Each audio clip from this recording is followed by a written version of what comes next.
Hello ladies and gentlemen.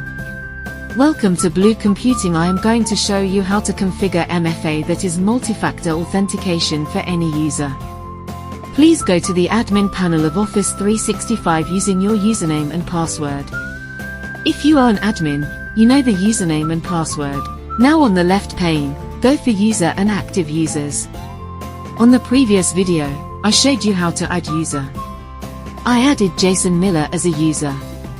Now I am going to configure MFA for the Jason Millers. Click on the Jason Miller and click Multi-Factor Authentication.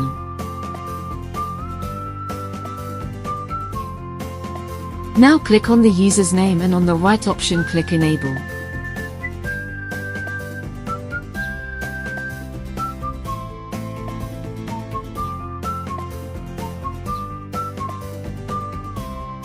Click Multi-Factor Auth to continue.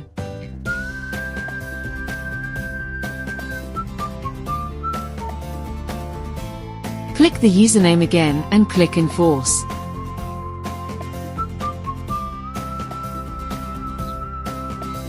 Click Multi-Factor Auth to continue.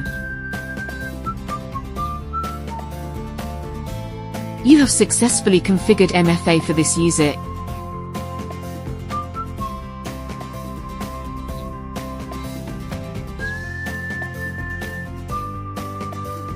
If you want to disable MFA, click the user and click Disable.